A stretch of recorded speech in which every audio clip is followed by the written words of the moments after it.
The first sound was the slam of a door. Not the polite, halfway shut kind, but a flat, unapologetic bang that made the picture frame on the wall tilt a fraction. Harland lifted his eyes from the crossword puzzle. The pencil stilled in his hand. Even after 6 months, the acoustics of this house still felt foreign, every noise sharper, every echo lingering too long. "Kendra?" he called. No answer, only the quick, sharp clicks of heels against hardwood. She appeared in the doorway of the small room they called Dad's space, though it looked and felt more like a storage unit with a bed in it. Her figure was backlit by the hallway light, her face in shadow, but he didn't need to see it to know her mood. "Rent's due Monday," she said, not looking at him. "Don't forget this time." Her voice wasn't raised, but it carried a precision that cut. "I've never," he began, but she held up a manicured hand. "It's just easier if you don't argue. We've got real bills, Dad." "I can't carry this house alone." Harland sat back, his chest tightening, the crossword puzzle slipping down onto the quilt. The radiator hissed in the corner. It was late April, but the house always seemed to run cold these days. "I'm not a late payment risk, Kendra," he said quietly. "You know that." Something in her shoulders shifted, an impatient twitch, like she'd already moved on to the next thing in her head. "Just make sure it's in by Sunday night. I don't want to be scrambling." She turned without waiting for a reply. From the window, Harland watched her ascend the stairs, her hair catching the light, her silhouette folding into the warm glow of the living room where laughter was already bubbling from the TV. The laughter didn't sound like it used to. He rubbed his temple and glanced at the room around him. The Civil War print above his bed, a gift from Martha back when the two of them thought they'd be together in that old house until their hair turned white, hung slightly crooked. On the nightstand, a silver-framed photo of her seemed to watch him, her smile frozen mid-Sunday afternoon. He lifted it. "What would you say to her, Martha?" It was a foolish habit, talking to a photograph, but some days it felt less foolish than trying to talk to his own daughter. The radiator hissed again, longer this time. Upstairs, something clinked against glass, wine maybe. The sound of a cork easing free. Harland set the frame back in place and picked up the crossword. The clue at 17 across read, "A betrayal by someone trusted." He stared at it, pencil hovering, the answer forming slowly in his mind. Harland had not always lived in the small blue-walled guest room. Once, there had been sunlight and the smell of pot roast. It was October when Kendra first made the offer. She'd called him to come for Sunday dinner, in the old house she and Corbin had just bought. He remembered the way the front door had opened into warm light, the sound of her voice bubbling in the kitchen, and the sudden thought that maybe, just maybe, loneliness had finally met its match. They'd sat at the dining table, Martha's absence hovering but not heavy, the way a familiar shadow becomes part of the room.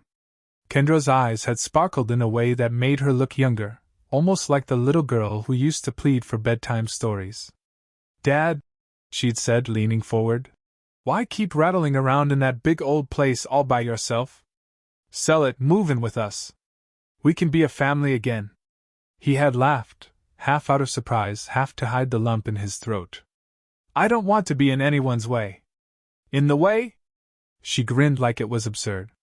"You'll have your own room. We'll eat dinner together. No more snow shoveling, no more fixing leaks by yourself." "It's perfect." Corbin, across the table, had nodded between forkfuls. "Makes sense, Harland? Houses aren't meant to be lived in alone." For the first time since Martha's funeral, the word future didn't sound empty. By the end of November, the papers were signed. 40 years of memories in that creaking house, Sunday mornings in pajamas, Christmas mornings with wrapping paper underfoot, the quiet nights when Martha would read while he worked on his model ships, compressed into a check? Enough for Kendra's down payment. Enough to secure his place in what he thought would be a shared life. The day he moved in, the air was crisp, leaves tumbling across the driveway. Kendra had painted the guest room blue, Mom's favorite color, she'd said, and hung his Civil War prints herself. He'd stood in the doorway, grateful in a way he didn't know how to voice. Dinner that night had been roast chicken and mashed potatoes. They'd lingered at the table long after the plates were empty, swapping stories, laughing until the wine was gone. Harland had gone to bed that night thinking he'd made the right choice. But good things, he later realized, rarely announce when they start to fray. It was small at first, missed dinners, the casual "we ate earlier" explanations, the quiet closing of a door before he entered a room. Then came the rearranged kitchen, his coffee shoved onto a high shelf, his chair in the living room buried under laundry. By spring, the warmth of that first night felt like a photograph left in the sun too long, faded, curling at the edges, almost unrecognizable. And now, as he sat in that small blue room months later, the promise that brought him here pressed against his ribs like a splinter he couldn't dig out. It was the shine that caught his eye. Harland had stepped outside that Friday afternoon for the mail, the April wind carrying the scent of rain from somewhere west. The driveway was usually just a stretch of pale concrete, stained faintly from winters past. Today, it was different, cut clean by the gleam of polished silver. An SUV sat there, not just any SUV, but one so spotless it reflected the cloud break above like a mirror. The kind of car you saw in commercials, rolling through mountain passes, all leather and chrome confidence. Kendra came out first, a takeout coffee in one hand, phone in the other. Corbin followed, jangling keys like a boy who just won a prize at the fair. "What do you think?" Corbin called, sweeping his arm toward the vehicle as though Harland should have known it was meant to impress. "It's new," Harland said because it was. Dealer tags still clung to the back. He stepped closer, the reflection of his weathered face sliding across the curved hood. "Audi Q5, Corbin said with the satisfaction of a salesman closing a deal. "Fully loaded. 50 grand. $50,000. Harland's brain did the math before his mouth could stop it. 18 months of mortgage payments. 18 months of his monthly checks, scraped together from a pension already stretched thin. He managed a polite nod. "Nice." Then, because the question was already burning through the back of his throat, he added, "Wouldn't it have been smarter to put that toward the mortgage?" Kendra's smile thinned, just enough to be noticeable. "Dad," she said slowly, "our finances are our business." Corbin's arm slipped around her shoulder, protective, proprietary. "We work hard for what we have," he said. Harland stepped back, the mail shifting awkwardly in his grip. "Of course," he said, though the words tasted like tin. He wanted to ask more, about the car payment, about the savings they claimed were tight every month, but the tone in Kendra's voice told him the conversation was already over. They went inside, laughter trailing in their wake, the front door closing with a soft click. Harland stayed in the driveway a moment longer. The sunlight broke fully through the clouds, the Audi's silver skin throwing the glare straight into his eyes. He squinted, but didn't move. The hum of his own thoughts was louder than the wind, all the sacrifices, the quiet compromises, the unasked-for belt-tightening, while they parked luxury in the driveway. He took the mail back to the blue-walled room. When he set it down on his desk, his hands were trembling, not with anger, but with something sharper. A single question kept looping through his head: when did my love become a line item on their budget? That night, as the glow of the Audi's headlights flickered across his curtains, Harland realized this wasn't just another bad day. This was the beginning of something breaking. The house smelled of rosemary and roasted meat when Harland stepped out of his room. It was Father's Day, and though he'd heard no mention of it all week, he had taken extra care with his shirt and hair. Some habits die hard. From the kitchen came the sound of Kendra's voice, light, almost musical, the kind of voice she used when she wanted something to sound warm. "You'll love it, Leland. Pot roast, chocolate cake, the works." She laughed softly. "Of course we got you flowers. What kind of Father's Day would it be without them?" Harland froze at the bottom of the stairs. Leland. Corbin's father. He listened as she made plans for the evening, each detail wrapped in that old, effervescent charm. The same charm she once used with him. When she hung up, she turned toward the living room and spotted him. "Morning," she said, flat as a receipt slip. No smile. No happy Father's Day. Morning, he returned, holding her gaze for a moment too long. By 6, the house was dressed for company.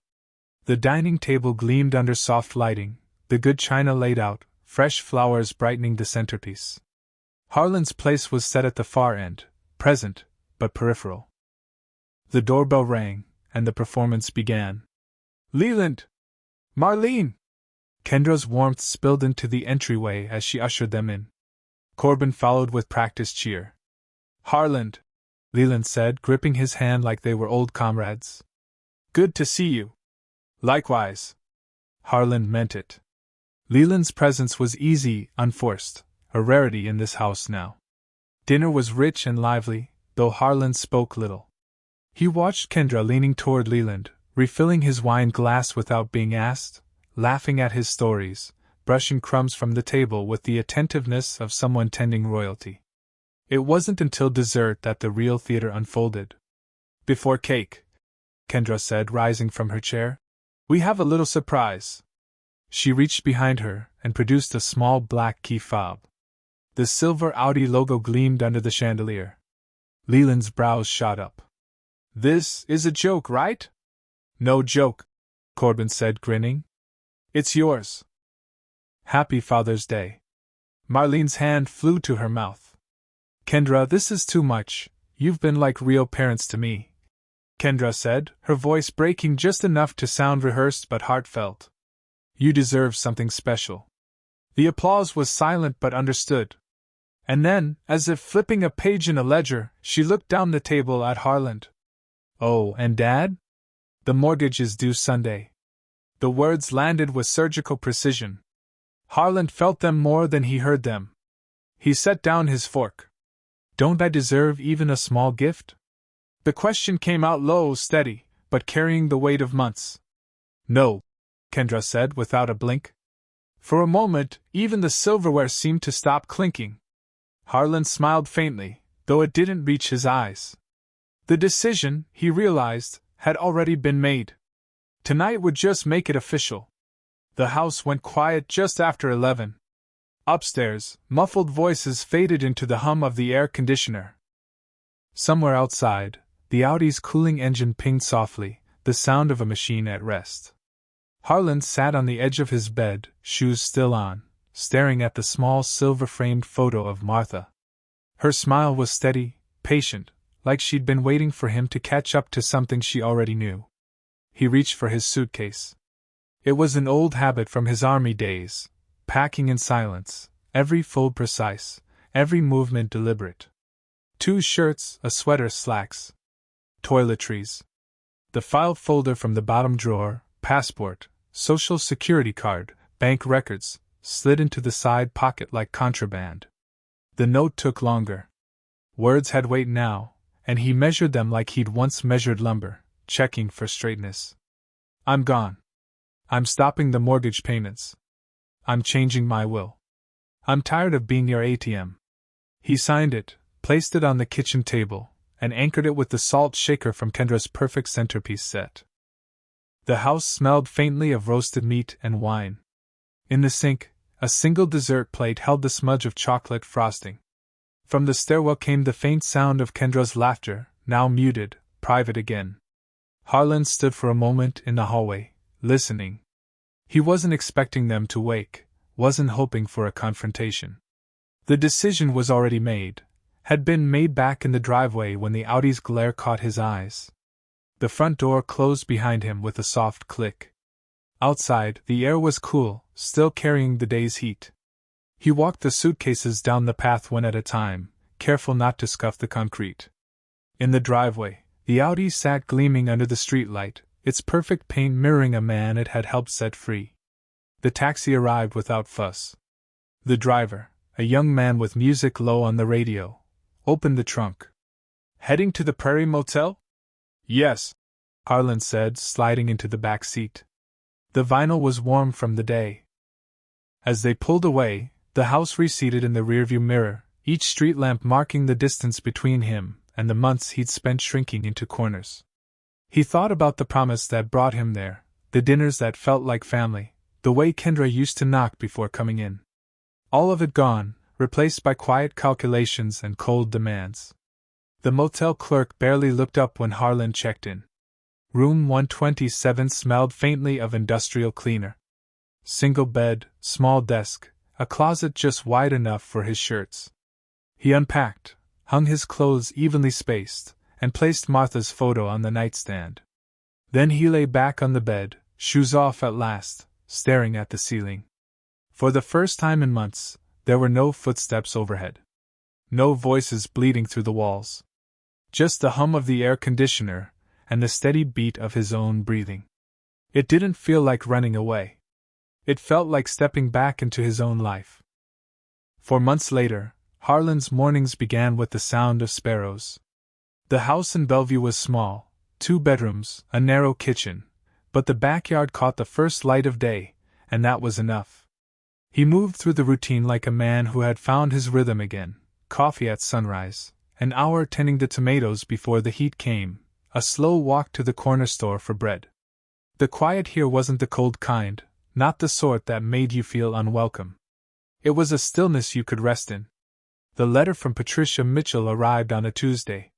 Harland slit the envelope with the same pocket knife he'd carried for decades. Foreclosure proceedings concluded. Your former residence sold at auction. He read it twice, not for clarity, but for the strange weight it carried. The words weren't cruel, just factual, a plain record of cause and effect. 3 missed mortgage payments without his contribution had been enough to unseat them. He set the letter beside his coffee mug and looked out the kitchen window. In the maple tree he'd planted that spring, a cardinal hopped between branches, a streak of red against green. The Audi, he'd heard through Patricia's channels, had been repossessed first. The rest followed. Kendra and Corbin were now renting a modest apartment across town. Whether they still spoke to Leland and Marlene, he didn't know. He thought about calling her, once. Then he remembered the way her voice had cut that night, just one word, no, and the thought drifted away like smoke. The truth was, he didn't hate her. Resentment was too heavy to carry for long, and here, in this little house, he didn't need to carry anything that wasn't his. What he felt was quieter, harder to name. Maybe it was simply the absence of illusion. That afternoon, he worked in the garden until his knees ached. Marigolds along the border, tomatoes in tight, proud rows, basil in a clay pot by the back steps. Each plant chosen because it pleased him, not because it matched someone else's vision. As the sun slid low, the scent of warm earth rose around him. He wiped his hands on his jeans, stood back, and looked at the yard, his yard. The phone rang inside. He let it. Instead, he sat on the back steps and listened to the wind moving through the maple leaves. In the garden, nothing demanded more than he was willing to give, and everything gave back exactly what he'd tended. He thought of Martha then, not in the sharp, painful way of the early years, but as if she were sitting beside him, seeing what he saw. Some relationships, he had learned, were like gardens. They thrived with care, they withered with neglect, and sometimes, the most merciful act was to stop watering what no longer grew. The sky deepened to violet. Harland stayed until the first stars appeared, each one a small, silent proof that even in darkness, light could return.